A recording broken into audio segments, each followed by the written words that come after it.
And it gets even more expensive during the school years.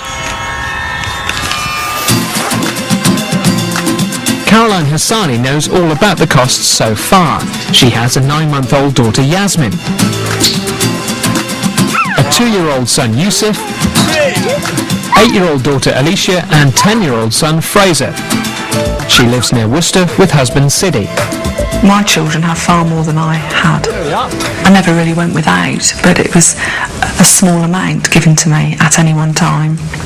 Whereas perhaps now I think children expect more. It's the 2 oldest kids that really increase the spending in this household. When Fraser's not playing football, he's keen on his gadgets. So what other stuff have you got in this room then? I've got my iPod, my PSP, my bed, my books, my wardrobe, my soldiers, my phone, my weapon system. That lot adds up to over £1,000. You've been shot 4 times. And he still wants more. Game, isn't it? And what kind of things do you want now? I mean, what's next that you want to buy? PlayStation 3, but I think my grandma's getting me that for my birthday. Right. 15-inch LCD plasma. Yeah.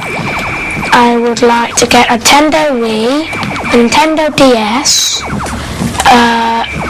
Xbox 360, some more soldiers. So basically you want everything? Yes. And how much is that going to cost and how are you going to pay for it? First, I need to become a millionaire. Okay, yeah. Alicia also pushes up the bills. Thanks. If you had £100, what would you spend it on? Probably some clothes and some gifts and a TV. We spoil our children, but there is a limit of spoiling, I think. Do you feel sometimes you could be manipulated by your children? It's a strong word, but do you think they've got the knowledge about how to... Well, they've definitely got the knowledge, definitely. But it's whether you succumb to that, isn't it? Fraser and Alicia's love of gadgets and toys is helping to fuel a big industry. Toys alone are worth over £2 billion. During the last 10 years, the way kids play has changed. Industry experts believe that children's tastes are becoming more expensive. Kids are getting older, younger. Traditional toys have been in decline in terms of how long they can continue selling to children. So the average boy probably gives up traditional toys at about 10, 11 at the top end, and girls possibly even younger. Youth electronics is the fastest growing area. 10 years ago, this section of Toys R Us was tiny. Today it's stuffed full of gizmos targeted at both parents and children. How important is the child and teenage market to the electronics industry? I think it's hugely important because I think consumer electronics companies know that adults are far less likely to be driven by fashion or to want to change a key item. I think at certain ages in your life and when you're younger, you want to show off to your friends what you've got or possibly to upgrade to better features and a more expensive product. So kids are perfect fodder for that. Last year saw the new Nintendo Wii go on sale for nearly £200.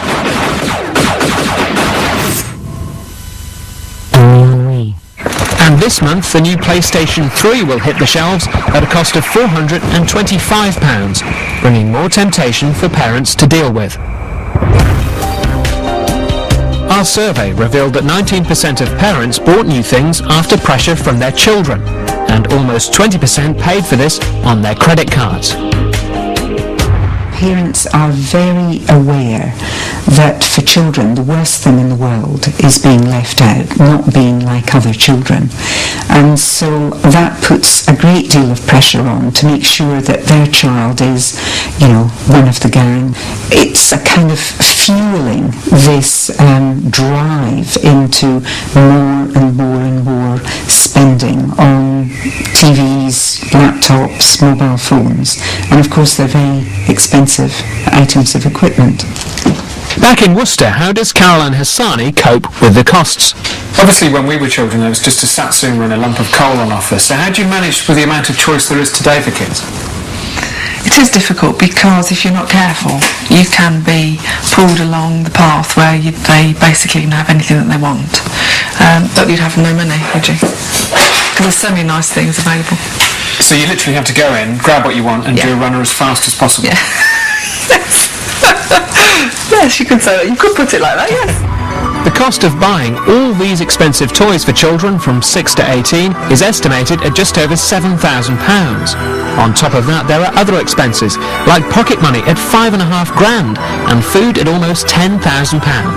This brings all the costs so far to nearly £62,000.